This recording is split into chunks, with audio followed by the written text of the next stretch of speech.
Open source is an incredibly social art. Open source is innovation. Like open source is enabling. Open source is community. And open source is weird. Open source is incredibly important. Open source is hard. Open source is engaging. Open source is collaboration. Open source is like running the show. Open source is ubiquitous. Open source is, well, my life. And open source is not free. Hello, my name is Ildiko. And I'm Phil. And this is the My Open Source Experience podcast, where Phil and I will talk to open source veterans, newbies, their managers, and just really anybody who is either already involved in the open source ecosystem or would like to. This podcast will be all about the individuals, their voices, and their experiences that they've been through ever since they started to think about open source or getting involved in open source. Yes, we'll show the various different types of open source communities that are out there, some pluses and minuses, and how to navigate them. Before we dive in, let me give you some important reminders. People on the podcast participate as individuals. They do not represent any company or organization. All the thoughts and opinions are theirs. People share their stories and experiences, the way how they went through them and how they remember them, and reflect how those experiences affected their lives, influenced their decisions, and just changed maybe their careers or lives back then or ever since. Welcome to episode 0. In this one, you will learn a little bit about your hosts. Phil and I will share some information about our background, our career in tech, and of course, we will talk a lot about open source. Enjoy the show. Well, Ildiko, here we are, starting off a first podcast. So you want to introduce yourself? Yes, Phil, I'm Ildiko Vancha. I am currently Director of Community at the Open Infrastructure Foundation. I've been in tech for around 15 years. That sounds like a big number to me already. And 10 years of that has been in or around open source, which I don't think I expected when someone asked me when I was a little kid in terms of what I want to do when I grow up. That was most definitely not on the list. I thought I might be a lawyer, and I think I'm happy I did not become a lawyer. So, Phil, who are you and why do you think we are here? Phil Robb. I am currently the head of Ericsson Software Technology, which is a set of subsidiaries doing open source community engagement and open source work, in particular for the group of companies that are LM Ericsson. My past in open source started with Hewlett Packard in 2001, starting a very fledgling Linux group that had spun off of the HP UX Unix group.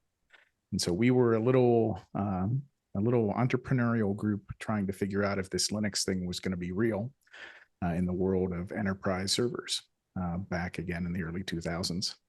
And I was not really gravitating towards open source. I had heard about it. My previous part of my career, which started around 1983. So I'm old, but I've been doing operating systems internals and networking in particular up and down the TCP/IP stack in Unix type systems, both Berkeley as well as AT&T System 5 from the mid 80s. And again, ultimately joined Hewlett Packard in their Linux group right when it was forming in 2001. And I've just found open source to be both very interesting and very counterintuitive to a lot of managers. I spend a good portion of my career explaining how and why open source works the way it does, and that open source best practices are actually good for a company to embrace as opposed to try to fight against, and the leverage that companies can get when they engage in open source projects. Through the last, again, 25 years, 23 years or so that I've seen open source grow, It's exploded a lot. There's been a lot of open source projects and communities form. And, open source doesn't really say much about what a community and community dynamics are, right? Open source talks about a license and specific freedoms you get with this source code around a license, but it doesn't talk about collaborative development and the best practices that have formed around collaborative development. And that's what I'm here to both talk about and hear from various folks within the community and different open source communities, and how those different open source communities work, and the companies that the people work for, how they work, and how they do that interaction. Like I said, I think a lot of things are not intuitive, and it's still relatively not well understood. And when a company or an individual starts working in an open source ecosystem that isn't working with best practices in some way or form, that's their expectation. And so they actually then propagate that on to the next project that they engage in. So just having an understanding of what best practices are, getting a cumulative understanding for what best practices are across a whole variety of people now who have participated for quite a while in open source.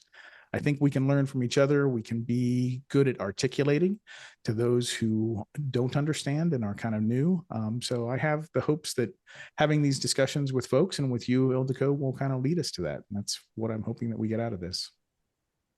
And when it comes to what we are doing here and why we are chatting on this podcast, I am a really big open source enthusiast. I really kind of fell into it, but we will talk about that a little bit more later. And ever since I kind of learned what open source really is and started to participate, I just started to care more and more about the communities, the ecosystem, the open source principles. And I also had some challenges, joys and ups and downs, and just had to realize that it's not necessarily as simple as it looks. And everyone has a very different experience when it comes to open source. And that's true if you're participating in a community. That's true if you're working for a company who is using open source or trying to participate, trying to figure this out.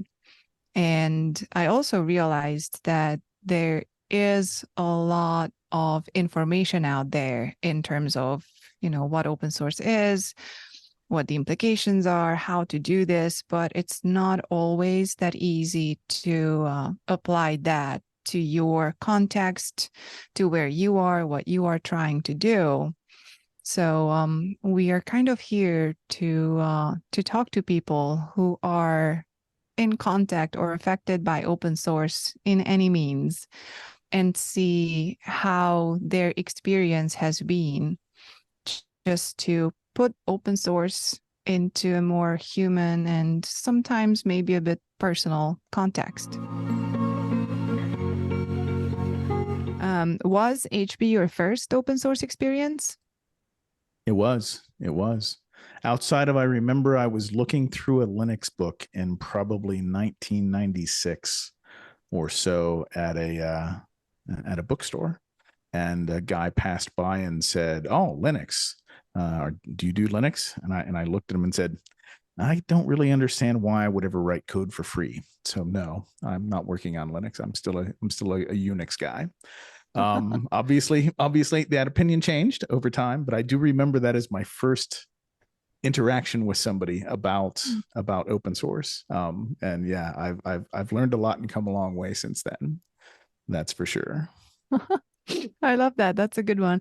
I don't understand why I would write code for free. Do you have a grasp on when that started to change? That thought was like immediately-ish when you were at HP getting involved in things, or did it take longer? Yeah, I mean, as a fledgling group, we were doing everything. I mean, I was in the middle, within the first 2 months of working, I was in the middle of doing negotiations with Red Hat to have them productize a version of Red Hat that would work on the Itanium processor, which was just under construction and just being released very shortly after I started. And that identifying how different Linux distributions worked, why they existed, and then learning the culture of the developers that were part of our team that were also well reputed and well placed in the Linux kernel ecosystem. That was all fascinating to me. And so that is where I gained an appreciation for it. Like I said, it's mostly because it's so non-intuitive. And those rules it's very much a meritocracy. And in the end, when you step back and look at it, it's actually a much better way to develop software, which is why I would argue that Linux is, somewhere older than 30, I guess 32 at this point. And it doesn't have anywhere near the cruft and the non-used code that exists in any of the Unixes that I would describe, because the way they were built is different. And there are forces in open source ecosystems that make the code remain better and cleaner with less technical debt, because everybody has to work with that code. So it is different. In your experience, were others at HP more on board with open source, or did everyone go through a similar journey as you did, or maybe struggled even more with kind of getting a grasp on why things are working in a particular way in the community? What is this whole thing about? It's great that we are grabbing the code, but why would we ever put anything back in there unless the license obviously specifically says so? Right. And it was a common, I think the terms we use are poor, right? Because it's a contribution, right? And contribution connotes charity, right? We're giving something of value away for free because of some good cause, right? Or what have you. And that's not really what's going on here. It is very much, company self-interest. I can remember in the early days, as our fledgling Linux team was growing inside of HP, we had new managers that had come from other parts of HP, and they had no idea. Interestingly enough, this particular story is about going to an event. One of the significant events of the day was actually in Australia, which is a long flight from Colorado, which is where I am. And so, we were going to send like 20 developers to this conference, and it was very expensive. And we had management approval because they understood, but my peers, new managers that had been brought into the group, were like, why am I going to send my people for a week, to this far-flung place? And when, I'm going to bump my schedules of getting stuff done because we can't afford this time. And the most impactful thing I think that happened was, again, my management said, you managers are also going to go to this conference. And he made them go to this conference and fly around the world to go to Australia as part of their job. And they were reluctant, certainly didn't see the point before they went. By the end of day 2, they were like, oh my God, I can't believe all the things that you learn here. It's just, they were just flabbergasted and shocked with how much they actually were able to learn. And what their developers were learning, right? And the connections that they were making. And it just clicked for them. And I would have never thought that before it happened. But once it did, they were so much easier to work with. And they so understood why you would do these things that help the community, not just your company, because in the end, it turns around and it ultimately helps your company. In the end, you're going to need that feature that somebody else wants to build that you're not really interested in. But if you have responsibility for that code base because you're a committer or maintainer, then helping to get them to do that in the end will help you down the road. So it's just, that was a very fascinating learning experience for me and how to teach people. So one thing to take away from this, from my perspective, is, work to get your management to actually attend one of these events and understand what comes out of it. And so that was my introduction. How about you? What was yours? I'm pretty sure that I heard about open source, or the term that we use in Hungarian, because I'm from Hungary, so that's my first language. But I don't think I ever really realized what that meant in practice before I actually got in contact with the community. So that was when I was working for Ericsson, of all companies. I started at Ericsson to work on a test project, and didn't really excite me as much as I thought it would. So I heard that there is a new project starting in the virtualization and cloud area, and I really liked that technology area back in university. So I was like, okay, virtual machines, I've heard of that before, so that must be more fun.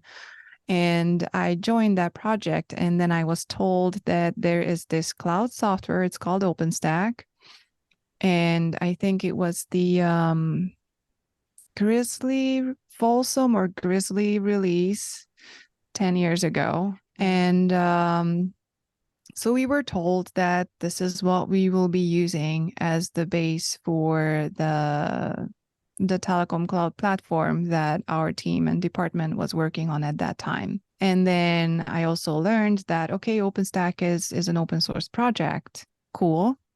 Whatever that means, right? I remember that once I learned, and we all learned in the team, that open source means that there are people working for different companies or employed by different companies who are all working on this big set of software projects called OpenStack, then things really became interesting, at least to me, because I am an introvert and I'm also kind of a shy person. And jumping into an open source community with hundreds or rather thousands of developers working on it per release cycle, which is 6 months, probably not a place for an introvert, shy person. And at the same time, I'm also really competitive and ambitious. So you can only imagine what might go down in my brain on a daily basis because of these different, very conflicting characteristics. Not always a nice place, but it really did help me to just get into the middle of it. And when it comes to really getting involved, I remember going to Portland for the OpenStack Summit in 2013. That was my first overseas trip, first time in the US, and it was a big conference. I don't think I've been to a conference that size before. And the conference had the usual conference parts in terms of presentations, panel discussions, and the regular conference session things, as I learned since then that this is what conferences do. And it also had something that was called Design Summit, which was sessions behind really big curtains. And that was a space that was dedicated to developers, and well, not necessarily just developers, but anybody who was doing anything within the project teams, who was working on software, documentation, testing, whatever that goes into making a project work. And I remember going back there and not understanding a single thing that was going on. But what I did understand is, or was, the team dynamics in terms of who does what in the project team that I knew that I will have to get involved in, because again, that was the software component that my team at Ericsson was set to work on. So it only made sense to make sure that we all do understand what's going on the open source side and that little project team who's working on the code, because everyone assumed that at some point we want to change something or fix something. And I did get the understanding very early on that those changes are not something that you want to do locally in your environment, because if that's the only place where the fix exists, then whatever happens upstream, that will not fit together. And it is something that just seems so trivial. But when it comes to the product life cycle, the time to market, and all these kind of challenges of we have to fit that open source component into something that has a different timeline, it's not as trivial as it looks. But at that time in Portland, the only thing that my colleagues who were also, a few colleagues who were there and myself, we were only tasked with to just figure out what the heck is going on. And I think we went home and we said that we have no idea, but it was really busy. That's kind of how far we got in reality. But I did have a few people in mind who were like, okay, I know who the project lead is. I kind of saw a few people who seemed to be really nice to, well, both people in the team and people who they didn't know yet. So people who would mentor a newcomer, and you just kind of figure out the environment and see who you would ask on the community's communication channels. For OpenStack, that was IRC. These days, more communities like to hang out on places like Matrix or Slack or you name it. And if that's the first place where you go, like, okay, how do I even ask a question? Like, who do I talk to? What's going on? So I was really lucky because I could go to the conference and at least kind of starting to find the people. Another one of those non-intuitive points, right? Which is many developers are introverts or much more comfortable with just themselves or a very small group of folk. As opposed to, negotiating and having the politics of a technical decision-making process, right? I mean, being able to articulate a point of view and empathize with those that are also part of the community and what they're trying to do to find that compromise. These are political soft skills.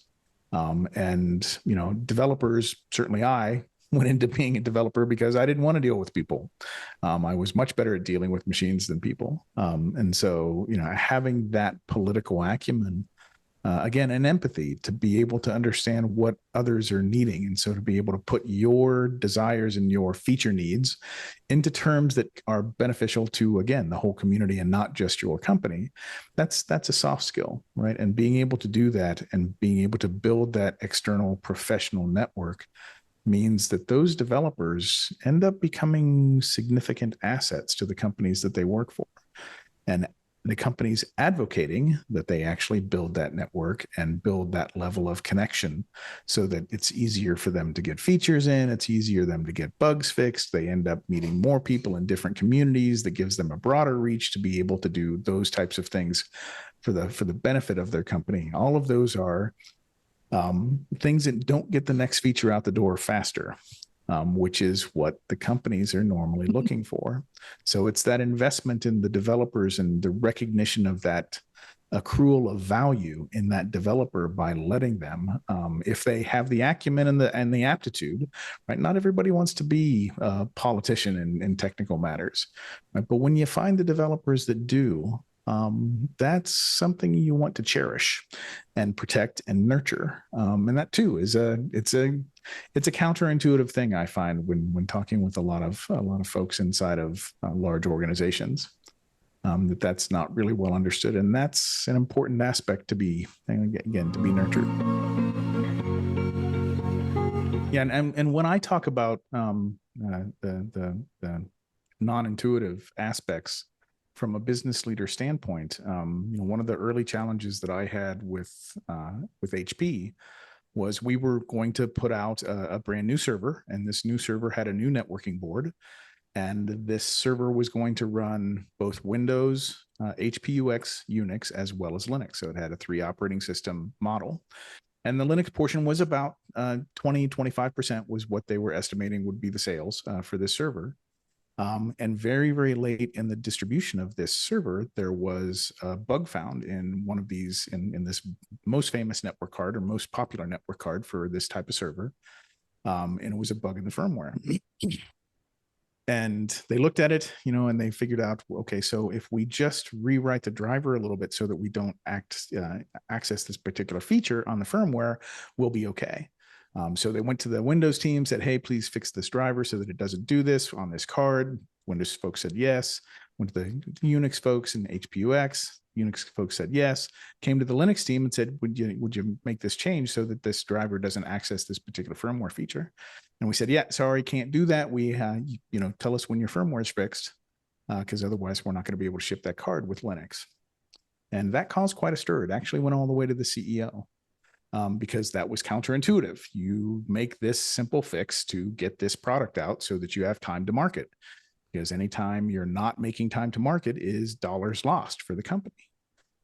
So we had to explain to the CEO of HP at the time, which was Carly Fiorini at the time, that if we were to do this or try to do this, well, first we would have to get that fix put into, and that driver change put up into the Linux kernel community, because we were working with Red Hat, and Red Hat has a policy of only pulling from the upstream open source community. And this is part of the reason why. So we would have to actually put that change into the Linux community, and it would immediately get rejected, because in the principle of keep it simple and don't aspire to any technical debt that isn't really, really necessary. It was just a standard policy that you don't make an if-def type of a statement that works around a piece of hardware failure. It's bad form. And I can tell you from looking at code such as HPUX and other Unixes that after 20 years of development, they have a whole bunch of cruft like that. And everybody's afraid to touch it because it's old and they don't even know if those cards still exist or not. So that type of cruft just makes software very difficult to maintain. So having a very technical excellence policy of we don't allow that, period. And we had to explain that to the CEO, and we had to tell her that, if we were to try this, not only would it not be accepted, but the person who tried to submit it would lose his reputation as a quality engineer, trying to protect the simplicity and the quality of Linux. And so anything that person would try to submit in the future was going to be scrutinized very closely. So he would lose reputation, and that would be ultimately very bad for Hewlett Packard. And so that's a counter to an intuitive example. I've got another one where we had a developer who had to slow down a release of one of our products to help a competitor at Dell. This was also at Hewlett Packard. But we had to explain to the manager who was pushing back on this that if we didn't let this happen, ultimately we also needed this feature. It was just we only needed it, about 6 to 8 months from when it would be introduced, with Dell introducing it instead of us. But if we didn't help them along the way with exactly what it would look like, mentor them as to what would be the right way to implement this particular feature in this particular standard, then we would ultimately pay the price for that, and we would have to do a big rewrite. It would cause all kinds of turmoil in the community, and everything would just take longer. So if we just paused, helped our competitor do this collaborative thing in the open that we were ultimately going to need, our life would be much better, and our delivery schedule would be less impacted in the long term by allowing this to happen. It's counterintuitive, right? But it's looking at the long view as opposed to the short view, and technical excellence and how that pays off in the future. For me, those are some of the best practices around open source communities. And that creation, when you have multiple companies working in the same community, it means that no one company can dominate a release schedule for a marketing or time to market reason, as opposed to technical excellence. And I know that also frustrates business leaders very much when they can't figure out exactly what features at what time frame some piece of open source software is going to be delivered. But the reason for that is because technical excellence takes precedence. And in the long run, less technical debt is better. Internal corporate politics. And it was hard. I got involved in another community, OPNFV, what it was called at that time, Open Platform for Network Function Virtualization. I still remember what the acronym was all about. And in that community, that was more well, as the name suggests, in the networking space. So that was a community that was in prime interest for telecom operators and vendors. And telecommunications, when was this? 7, 8, 9 years ago? Let's say 7, 8, around that time. 2014 is when OPNV started. Well, okay, then 9. Okay, I had it in there. So 9 years ago, and I got involved from the earlier days. So I was one of the people who were helping that community to form, figure out the processes. And I contributed to that community a lot based on my experience from OpenStack, because the OpenStack community was working very well. So we borrowed a couple of things from there. And I was helping to, drive those initiatives through. And because I did, I built trust in that community very fast. And to the management, up to the head of the PDU, code name for the org that I don't think exists anymore, they just didn't understand what was going on. Like, yeah, not much. They understood that I was involved. They understood that people were listening to what I was saying. And that was frightening. I mean, to them, not to me. I really enjoyed it. Like, we're building a community. This is great. We have things that are working and I'm helping them. And it's so amazing.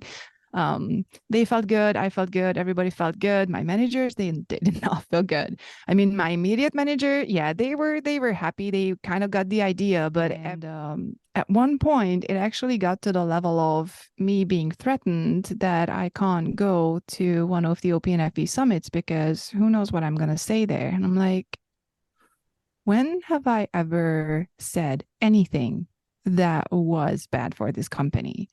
Like, they did not understand how me doing all the work for the community and building that trust was reflecting back to the company as well. Because if you are a trustworthy person who's looked at that you're helping the community, that you have the community's interest in mind, and at the same time, obviously, I was trying to make sure that my company was positioned well, but the management didn't understand that.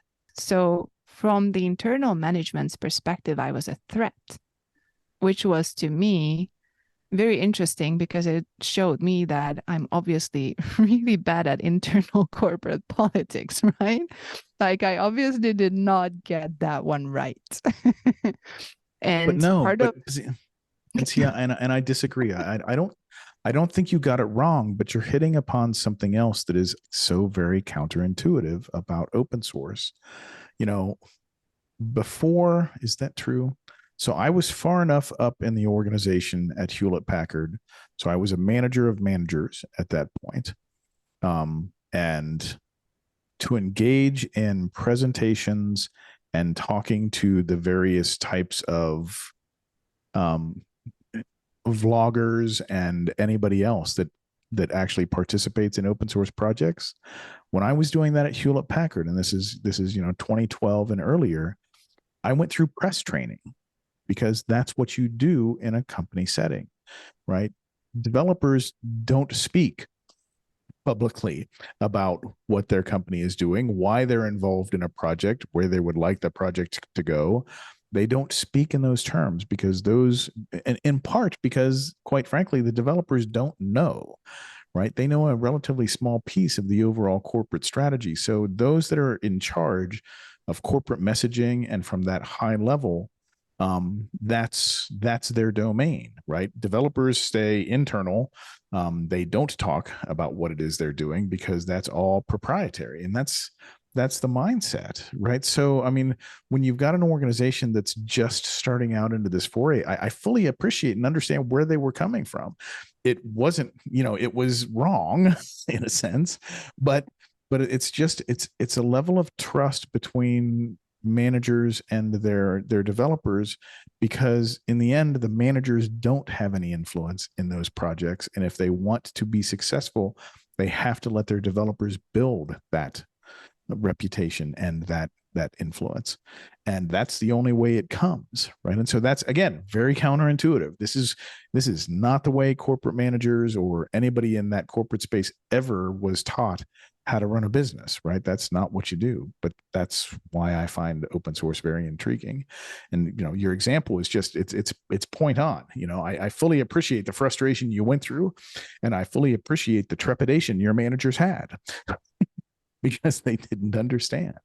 And so it's a dialogue and it's a trust. We were at HP. Think about the situations where we were building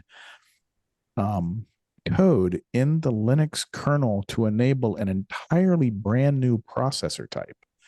Okay, this was an EPYC based processor. It wasn't RISC. It was an entirely different architectural concept that was a joint venture between Intel and HP.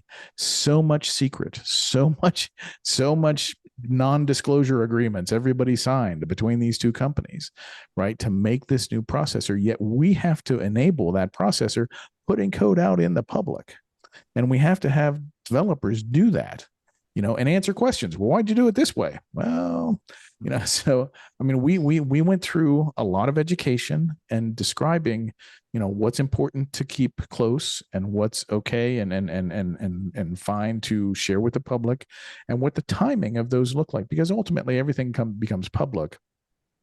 But that timing was important to both Intel and to HP at the time. And so doing that and educating the developers, because they were our mouthpiece, they were the only way this platform was going to work on Linux was if these developers convinced the community that this interesting new architecture that nobody had ever seen a chip for was something that they needed to support. And the Linux community said yes. And make a quick side note to say that Linus hated the Itanium architecture. And he just as recently as last year, he made comment to that effect. He always considered it too expensive and something that the normal developer is never going to run on his desktop. And if that's the case, it's never going to receive widespread adoption. In the end, he kind of turned out to be right. But he still also didn't stop us from building it and adding it to the kernel. And he and his kernel, it's still in there, right? And folks that work with that platform still support it. But that was part of the mantra of, if it doesn't hurt anybody else in the community, and somebody wants to bring this contribution, you let them, right? That was one of those fundamental principles that I learned from the Linux community and that I hold as part of the gold standard. But yeah, that letting go of control part. Right. Yeah. It was HP and Intel's responsibility to make sure that things got refactored as necessary to allow for that new platform. And, that was on us, right, to be able to add it. And that's also part of that best practice is, yes, it's accommodated, but you have to do the lifting to make it so that your feature set that you want works, but it doesn't hurt anybody else's feature set. And so that often refactoring and that kind of work is necessary, additional testing, et cetera, et cetera. Right. But was that hard to push through? No, I had very clueful management. So the people who were in charge of that Linux group, very, very clueful. They were very good, and they had the trust of their management to do this and do it and succeed. And we did. When we launched, the expectation, the whole point behind that processor was it ran Windows, Unix, and Linux. And when we launched, the expectation from marketing was that it was, 80% Unix, 15% Windows, and maybe Linux would get 5%. In the end, when we launched our first servers on that platform, it was about 35% Linux, about 40% Unix, and another 25% Microsoft. So Linux was a much larger piece of the sales of those units than HP thought. And our ability to get that in, and to also, again, as I said, working with Red Hat to work to get them to actually create a version that supported it. Those were all very strategically important components that made that product line successful when we launched. But it was a balance. It's a balance of making it work in the open source as well as, working towards your commercial need. So you were introduced to open source in the OpenStack project. I was introduced in the Linux project. Talk a little bit about, now that you've had more experience and have seen the way other communities operate as well, talk a little bit about the values and the pillars of the four opens. Because OpenStack for me was an interesting project at that time in 2013, because it was very focused on having the four opens, having that, again, not just an open source license, but a truly open collaborative type of environment where developers could come together. It was also interesting because in 2013, it was the hottest project out there, with many, many companies trying to get engaged and trying to do as much as they could. And they, OpenStack is an example back in that time period of a project struggling under its own weight, meaning that there were so many blueprints that were submitted, and so many PRs that were submitted for consideration, that those that had responsibility for doing the reviewing were overwhelmed, and it took quite a while. And that was a hindrance to the uptake of OpenStack because of its difficulty in reacting to so much participation and so much enthusiasm. So it had some great community and cultural aspects. It also had some tactical struggles. So talk a little bit about how that actually shaped what you see as being best practice in open source, and talk maybe a little bit about how you see some contrast in other projects, or the value of those four opens that you saw with OpenStack. Okay, I think this is like 10 questions in one. So I will start with the four opens and then see where that goes. So for anyone who doesn't know, the four opens is a set of guiding principles that both the OpenStack project as well as the now Open Infrastructure Foundation and its project are truly guiding principles and the pillars that we rely on. The four opens are open source, open community, open design, and open development. And I really hope I didn't butcher any of them. So open source. Sorry about putting you on the spot there for that. Every now and then I say open collaboration as opposed to open community, and then I scratch my head and I correct myself. And this is just how close those two words are, both in terms of meaning and not just the actual letters that make those words. So open source is kind of the more defined one out of the four. So we usually don't really spend much time explaining it. We can go into licensing and the availability of the source code and what you can do with it. That open source is kind of the pillar that you couldn't really leave out of the four opens when it's about open source in any shape or form.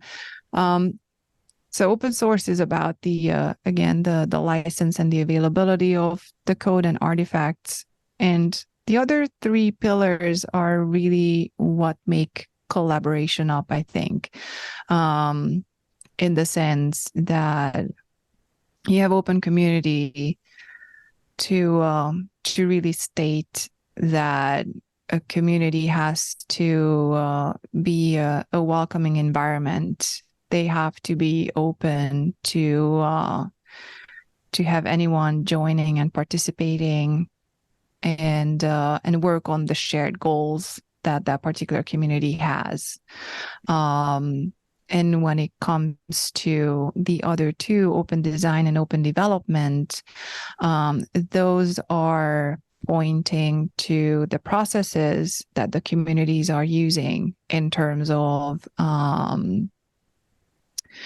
making sure that all the information and the process is open and available to anyone to participate. Like if you have a new feature in mind, how I had to go and introduce the feature at a design summit. It was not a mandatory step, but it was one of the forums where you could talk to the team and say that, oh, I had this great idea. And then after that, creating the blueprint, talking to the team, and really anyone who opened that Garrett review page with the blueprint, they had to say that, oh, I don't like this design. I think it is there's a flaw in it, or I don't think that it's compatible with most of the similar APIs out there, and it's not a great idea to defer that much, or for whatever reason that they didn't like something in it, they had a say in it. Everyone was able to see what's going on and contribute to why it is a good or a bad idea, or how you could implement it in the most robust and good way possible, based on the understanding that we all had at that time about coding best practices and design principles and whatnot. So in order for your community to be truly open, people have to be able to find the information and participate in the conversation in terms of where a feature idea is coming from, what it is, how it's planned to be implemented. And every now and then someone might show up and say that, oh, hey, can I participate in the implementation? We desperately need this thing too. And maybe if we do it together, it will be done faster. So people can only do this if the whole design process is open. And then open development is when you actually agree that, okay, this is what we're going to do. This is how it's supposed to look like. And this is roughly what needs to change when it comes to the implementation phase. And again, the implementation phase have to be open as well. OpenStack has been using Gerrit as code review system. You can do the same thing on GitHub or now GitLab and many other places. Git is I think these days, one of the most popular version control systems out there. So many communities are using either the same tools or very similar tools and processes, but it has to all be open. Like when it comes to contributing code, you make a change that turns into a commit in Git, and then you upload it for review, which means that anyone is supposed to be able to see what that change is, whether they are part of the project team where you're proposing this change, or just a random person at some random part of the planet who has internet connection and stumbled onto the link for whatever reason. And not just having access to see what the change is going to be, but also being able to add comments and say like, okay, why did you implement it this way? Why did you choose to, I don't know, name your variable to something that's like 3 sentences long? It's not the greatest idea. Like maybe you should add some code comments, or maybe you should not add some code comments. Just write really clean codes. There are many people out there with very different experience in terms of how to write code, very different opinions, and it sometimes gets almost religious. But at the same time, again, people have the opportunity to say something, and the author of the code change has the opportunity to learn a lot. Like, even if a suggestion is not going to be used, you're still learning something about someone else's coding style. And, maybe you realize that, oh, actually, I like that too, but it didn't occur to me that I could do it that way.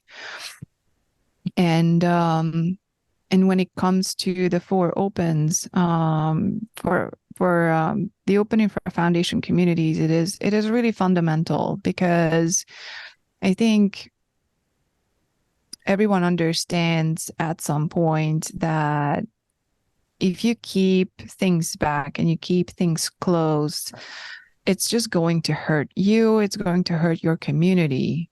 And at some point, the realization comes that, okay, maybe that's not the right way to go. If I want to keep using open source, maybe I should participate, and if I participate, maybe I should not do it with half steam, because it's not working that way. And that's really the first step towards support communities to grow and build environments where open collaboration is truly possible. Right. And you kind of need those 4 opens for that to be possible. And I think we will have a lot of episodes that are going into the details of what happens when a person or company or community is not operating in a way that fits into the four opens. I'm not saying that the four opens is like the Bible and everybody has to go by then, but you can, at the same time, you can realize, you can see when something is operating in a way that would not be compatible with the four opens if you checked, and how it's not working because one of those fundamental components are missing. Right. And yeah, and like I said at the beginning, the point of the podcast for me is really the other three pillars besides open source, right? It's really about what are best practices for open collaboration, and why are those best practices beneficial for everybody? Right. I think control is one of the key points that we see where it's a struggle, because it's somewhat of the nature of individuals and companies to want to control their destiny, want to control something that they're actively working in. And it's the removal of that control and the letting go of that control that actually provides for a community with a level playing field. Because by definition, if a company has more control than other companies in the ecosystem, then that's ultimately not going to foster a good community. And it is the network effect of all of those different companies and many different companies working together on diverse needs. And it's the aggregation of that is so often really the best benefit of any given open source project, right down to the technical excellence, right? And how you do the test cases for across the board. So yeah, that's, again, what I'm hoping to get out of the discussions that we have with the various folks that we can learn from their experience as we bring them in and talk to them on this podcast. Do you want to share something about yourself that maybe isn't technical, or something about open source? Tell us a little bit about you. Okay. There's one thing that kind of influenced my professional life in a very unexpected way. I was a bartender for 2.5 years overall. I had one place I worked for, I think, 2 years, and then for the next half year, I had a few more places where I just popped by. But this was not the full-time job. I did have an IT job full-time, and I was a bartender in addition, like 2 or 3 nights a week. I did not sleep a lot. It might not have been the best idea to do the two together, but that just kind of had a big impact on my overall life, just really starting to stand up for myself. Interestingly enough, the most annoying people are not the drunk guests or customers at a bar, but your own colleagues. There was one guy who particularly loved yelling. And the first place I worked, we had 12 to 14 to 15-hour nights. I looked at one of the other new girls. I'm like, let's see if we can make him yell enough to lose his voice by the morning.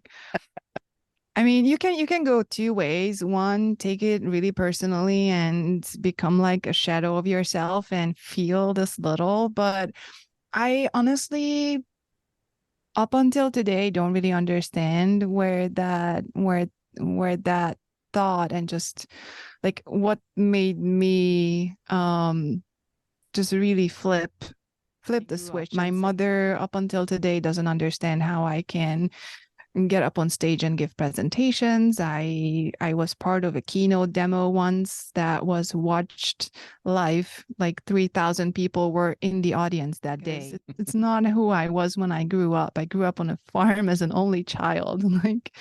I was friends with the cats. And I think in parallel to that, just because I love 18-wheelers or semis or big trucks, whatever you call it, I also got a driver's license to be able to drive them. Not commercially, you need extra paperwork for that. So how about you? Um, I think for me, the characteristic I would draw out is just one of diverse experiences. I've been a professional drummer. I spent 10 years in the National Guard, 6 in the Air Force, 4 in the Army. So do lots of different sports, play lots of different things, like to travel a lot. Try to be as proficient as possible as many mechanical and home project type of things. I spent 2 years, 2 summers during college as a framing carpenter. So I like collecting skills. I don't think, well, the performance aspect, when you're a drummer, you end up being on stage a lot, and the professional musician, you're on stage, and so you get comfortable being on stage. And so that's all good. But I think diversity of activities, and again, trying to see as many places and meet as many people and being in as many different situations as possible is something that I've always been drawn to. I guess I'll also make the statement, I like hanging out with software developers and construction workers. Are my two they are my two favorite type of people, just because they like to build things. They like to build things, and they like to see people use the things that they build. And I like that mentality. I find those are folk that are very much down to earth, and they have that creativity spark. They aren't really after making a bunch of money. They want to be comfortable, and they want to be safe, and that's all good. But it's more about what they get to build and how people get to use what they build that really drives them. And having those conversations and having that type of mentality, that's what I like. So that's where I spend my time. And open source really kind of gravitates towards that, right? You get to see those types of developers that are just really passionate about building something that's cool that other people use. And that's why I stayed. And then I've personally found it always fascinating trying to explain to managers why they should do something in an open source way, and vice versa, explain to an open source ecosystem why a company behaves in a particular way and where that common ground is. So building that bridge, I enjoy building that bridge. And so that's where I try to spend as much time as I possibly can. So that's what I enjoy and what drove me to this kind of thing, this kind of life. And Phil is also a great cook. If you I do like to cook too. It's true. Yeah, and then you can cook to like a big number, like big groups of people. I'll do things for 150, 200 people. I'll be comfortable with that. Those don't scare me anymore. The first time you do it, you're a little anxious, but no, it's a project. It's an activity in project management, right?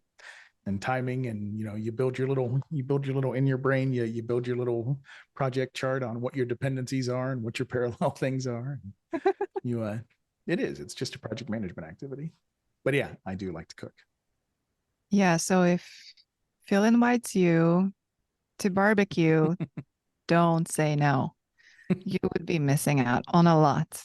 Oh, well, thank you. And with that, that's all, folks. That was our episode for today. I really hope that you enjoyed the show.